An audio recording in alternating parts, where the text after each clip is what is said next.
नमस्कार।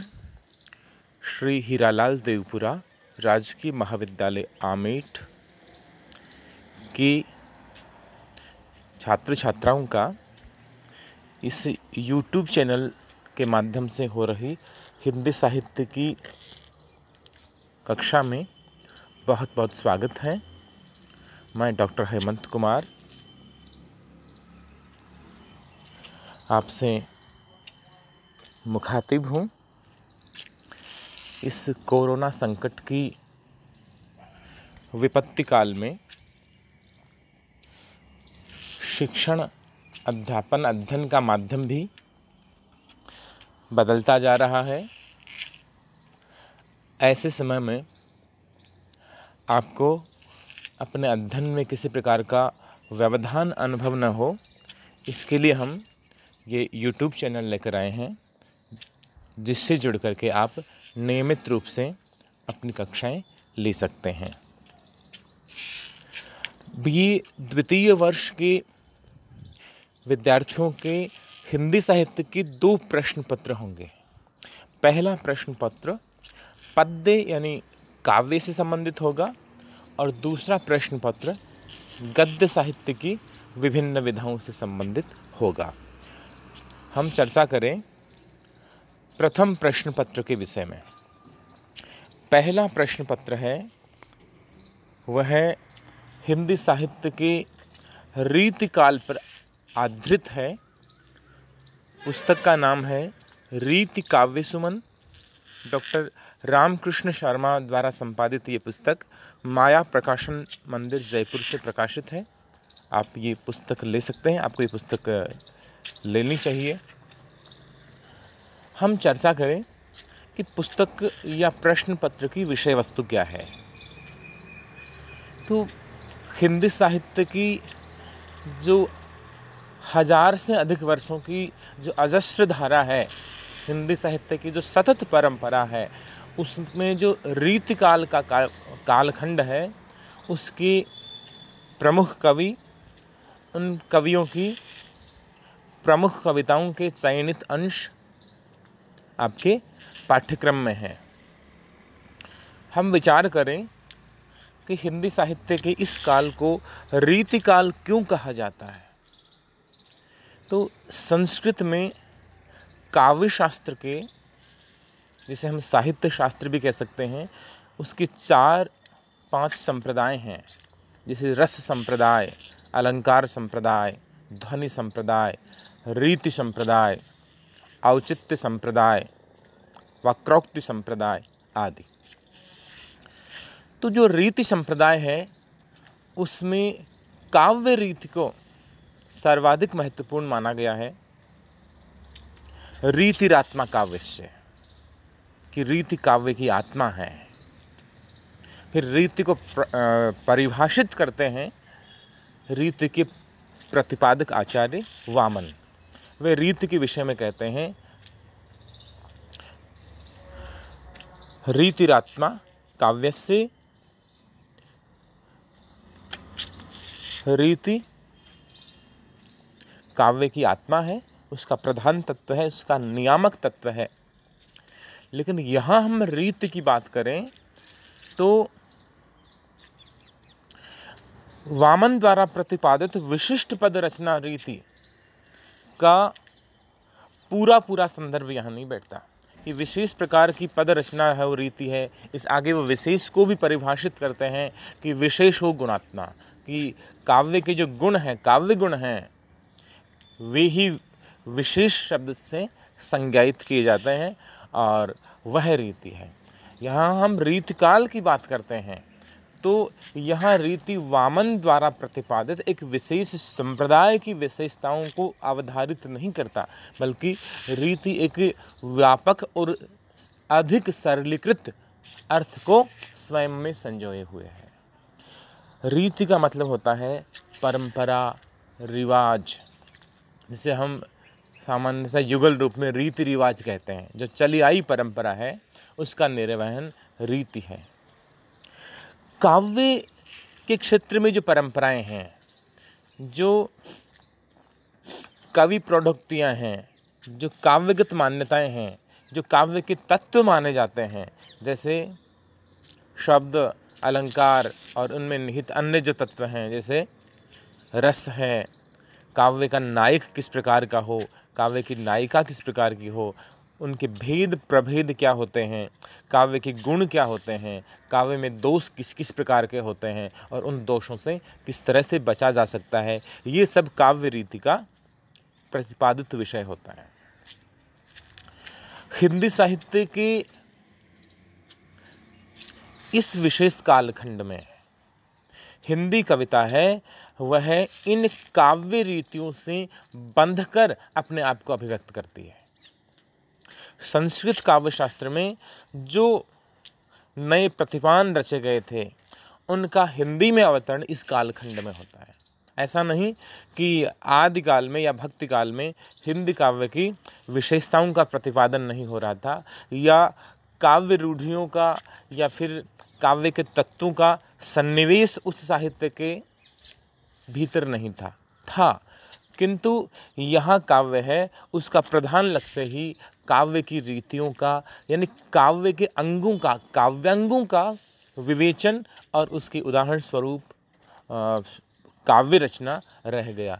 इसलिए क्योंकि काव्य तत्वों पर ये कालखंड अधिक केंद्रित है, अतः इस कालखंड को हिंदी के सबसे बड़े आलोचक और हिंदी साहित्य के सबसे बड़े साहित्य इतिहासकार आचार्य रामचंद्र शुक्ल ने रीतिकाल नाम दिया, और ये नाम प्राय रूढ़ हो चुका है, स्वीकृत हो चुका है, और हिंदी के अधिसंख्य आचार्यों ने, हिंदी के अधिसंख्य विद्वानों ने इस कालखंड को इसी नाम से संबोधित किया है। नाम भेद से श्रृंगार काल, कला काल आदि आदि नाम भी प्रचलित हैं, किंतु सर्वमान्य रूप से या बहुप्रचलित रूप में रीतिकाल नाम इस कालखंड का स्वीकृत है, प्रचलित है।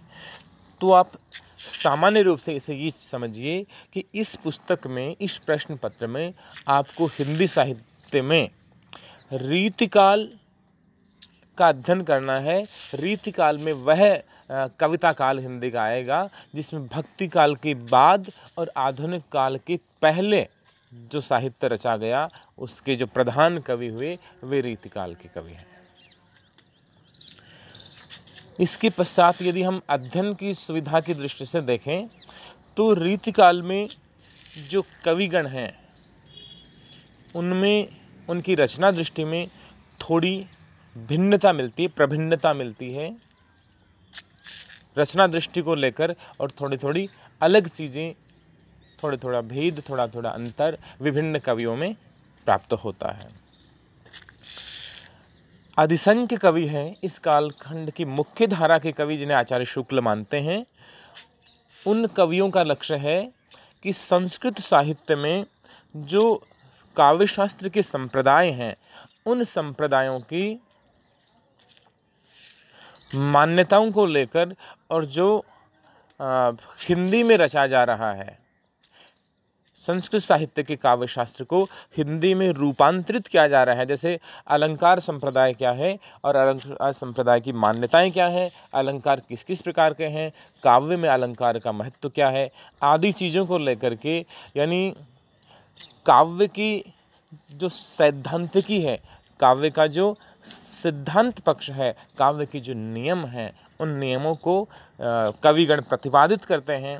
यह काम काव्य नियमों का निरूपण है, वह कार्य कहलाता है आचार्य कर्म। यानी कविगण हैं वे आचार्य की भूमिका में हैं, कवि शिक्षक की भूमिका में हैं, वे कवियों को शिक्षा प्रदान कर रहे हैं कि काव्य के तत्व ये हैं। और स्वयं काव्यगत तत्वों का लक्षण निरूपण के बाद में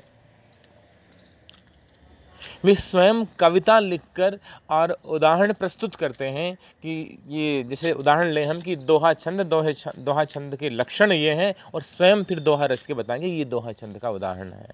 इसी प्रकार से जैसे श्रृंगार रस है उसकी विशेषता यह है, श्रृंगार रस की परिभाषा यह है, और स्वयं फिर एक ऐसा उदाहरण लिखेंगे जिसमें श्रृंगार रस का नियोजन हो, श्रृंगार रस का वर्णन हो।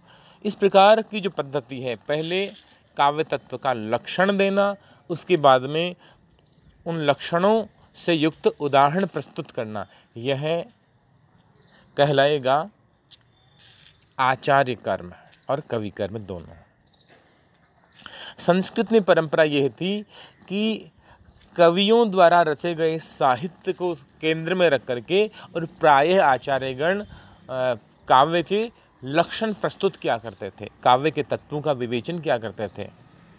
हालांकि छुटपुट रूप में, सीमित मात्रा में ऐसे आचार्य भी हुए जिन्होंने स्वयं अपने लक्षण प्रतिपादित किए और उदाहरण स्वरूप कविताएं भी स्वयं रची। लेकिन हिंदी में ये परिपाटी चल पड़ी, ये परंपरा चल पड़ी उस कालखंड में कि कवि स्वयं आचार्य की भूमिका में भी है और कवि की भूमिका में भी है। तो दूसरी प्रकार के कवि ऐसे हैं जिन्होंने किसी प्रकार का लक्षण ग्रंथ नहीं लिखा, काव्य के सिद्धांत पक्ष का विवेचन नहीं किया, लेकिन जो काव्य शास्त्र की मान्यताएं हैं उनका नियोजन पूरा सावचेती पूर्वक अपने काव्य में किया। तीसरी प्रकार के कवि वे हैं जिन्होंने उन्मुक्त ढंग से, सहज भाव से अपने मनोभावों को कविता में व्यक्त किया। सुविधा की दृष्टि से आचार्य रामचंद्र शुक्ल जी के शिष्य विश्वनाथ प्रसाद मिश्र जी ने रीतिकाल के इन कवियों को 3 कालखंडों में विभक्त किया अध्ययन की सुविधा की दृष्टि से। पहले रीतिबद्ध कवि, दूसरे रीति सिद्ध कवि, तीसरे रीति मुक्त कवि। रीतिबद्ध कवि वे थे जिन्होंने काव्यांगों का विवेचन किया, काव्य के तत्वों का वर्णन किया, काव्य के सिद्धांत पक्ष का, काव्य किसे कहते हैं, काव्य के हेतु क्या हैं, काव्य के प्रयोजन क्या हैं, काव्य के कौन कौन से लक्षण हैं, काव्यगत विशेषताएं क्या हैं, कवि में कौन कौन से गुण होने चाहिए, अलंकार किसे कहते हैं, उसके प्रकार कौन से हैं, भेद प्रभेद कौन से हैं, इसी प्रकार रस क्या है, रस के भेद आदि क्या हैं, रस का काव्य महत्व क्या है, काव्य गुण क्या है, काव्य रीतियाँ क्या हैं, काव्य दोष क्या हैं, छंद किसे कहते हैं, छंद के प्रकार कौन कौन से हैं, इन सारी चीज़ों का उन्होंने संस्कृत काव्य शास्त्र की परंपरा में वर्णन विवेचन हिंदी में किया और उसके बाद में उसके उदाहरण भी स्वयं रचे। इस प्रकार से सिद्धांत पक्ष का विवेचन और फिर उदाहरण लिखना, इस परंपरा को आचार्य परंपरा कहते हैं और इस प्रकार की रचना को लक्षण ग्रंथ कहा जाता है। तो हिंदी में जिन कवियों ने काव्य की सिद्धांत पक्ष का विवेचन किया और उदाहरण स्वरूप उसके लक्षण भी प्रतिपादित किए, ऐसे कवि रीतिबद्ध कवि कहलाए, जिनमें केशवदास हैं, चिंतामणि हैं, भूषण हैं, आदि नाम आप ले सकते हैं। दूसरी प्रकार के कवियों की परंपरा वह है जिन्होंने किसी प्रकार के लक्षण ग्रंथ की रचना नहीं की। जैसे आप बिहारी को पढ़ते हैं, बिहारी ने केवल एकमात्र पुस्तक लिखी, बिहारी सतसई, लेकिन काव्य की क्या विशेषता है, काव्य का तत्व क्या है, परिभाषा क्या है, लक्षण क्या है, रस अलंकार आदि संबंधी कोई ग्रंथ उन्होंने नहीं रचा, किंतु उनकी रचनाओं में काव्य के समस्त तत्वों का और काव्य के सिद्धांत पक्ष के जितने भी तत्व हो सकते हैं उन सब का विवेचन, सन्निवेश अपनी कविता में बड़ी कुशलता से किया। एक प्रकार से काव्य के लक्षण उनको सिद्ध हो गए थे, वे सिद्धहस्त कवि कहे जा सकते हैं। तो वे रीतिकाल के कवि जिन्होंने किसी प्रकार के लक्षण ग्रंथ के प्रणयन में स्वयं को नहीं लगाया, केवल कविता लिखी, लेकिन उनकी कविता में काव्य की रीति तत्व का, काव्यांगों का सन्निवेश है कविता में, ऐसे कवि रीति सिद्ध कवि कहे गए हैं विश्वनाथ प्रसाद मिश्र जी द्वारा। तीसरी प्रकार के कवि ऐसे भी हुए जिन्होंने न तो काव्यांग विवेचन में, काव्य की रीतियाँ, अलंकार, छंद, रस आदि के निरूपण में, काव्य के नायक नायिका भेद आदि के निरूपण में किसी प्रकार की रुचि नहीं दिखाई, कोई पुस्तक नहीं लिखी इस विषय से संबंधित, और न ही उन काव्यांगों की जो चौहद्दी है उससे बंद करके वे चले, बल्कि उन्होंने जो कुछ जीवन में अनुभव किया, जो कुछ उनका अनुभव संसार था, जो कुछ उनके हृदय ने अनुभव किया, महसूस किया, वह सब उन्होंने अपनी कविता में सहज भाव से ढाल दिया।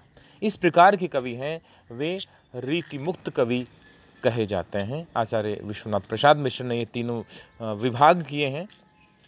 ऐसे रीतिमुक्त कवियों में सर्वोपरि नाम घनानंद जी का है, जिन्हें आपने पिछली कक्षाओं में स्कूल जो शिक्षा है उसमें पढ़ा होगा। घनानंद हैं, बोधा हैं, आलम हैं, ठाकुर हैं, इस तरह के रीतिमुक्त कवि ये कहलाते हैं। तो सार रूप में हम ये कह सकते हैं कि हिंदी का जो ये कालखंड है, इसमें काव्यांग विवेचन है, यह कवियों का अभिप्रेत रहा है। सामान्य तौर पर जिन कवियों ने काव्यांगों का, काव्य के जो विभिन्न अंग उपांग हैं उनका विवेचन नहीं किया, फिर भी उनकी कविता पर इन सारे तत्वों का, इन सारी विशेषताओं का प्रभाव है, वह लक्षित किया जा सकता है। कुछ अन्य जो कवि हैं उन्हें भी इस सीमा में ले लेगा, यद्यपि उनमें काव्य तत्वों को लेकर के किसी प्रकार की बाध्यता नज़र नहीं आती, और न ही कवि कौशल उनमें ऐसा दिखाई देता है कि वे काव्य तत्वों को किसी प्रकार से प्रकट करना चाहते हैं, सायास कोशिश कर करके, प्रयास कर करके दिखाना चाहें कि हाँ, हमें इन अलंकारों का ज्ञान है, इन छंदों का हमें पता है। ऐसा वह आयास प्रयोग नहीं करते, बल्कि सहज भाव से कविता लिखते हैं। लेकिन रीतिकाल की एक बड़ी विशेषता उनमें भी प्रायः मिलती है। रीतिकाल में यदि रस की बात की जाए तो श्रृंगार रस की प्रधानता है। अपवाद स्वरूप जो अन्य कवि हैं उन्होंने भूषण आदि, जिन्होंने वीर रस का सन्निवेश अपनी कविता में इस कालखंड में किया है, किंतु प्रधानता श्रृंगार की रही। तो ये श्रृंगार रस है वह रीतिमुक्त कवियों का विषय भी है, रीति सिद्ध कवियों का विषय भी है, और रीतिबद्ध कवियों का विषय भी है। इसलिए अगर व्यापक दृष्टि से ये जो रीतिकाल नाम है, ये सारी विशेषताओं को अपने में समोए संजोए हुए है। अतः इसे रीतिकाल कहना सम्यक रूप से समीचीन है, उपयुक्त है। अब हम अगली कक्षा में रीतिकाल के प्रधान कवि और आपके पाठ्यक्रम में जो पहले कवि दिए हुए हैं केशव दास, उनके विषय में पढ़ेंगे। बहुत बहुत धन्यवाद। घर पे रहें, स्वस्थ रहें, सजग रहें, सचेत रहें और अध्ययनशील रहें। अपने कर्तव्य के लिए सदैव सन्नद्ध रहें, तैयार रहें, कटिबद्ध रहें, प्रतिबद्ध रहें। जय हिंद। धन्यवाद।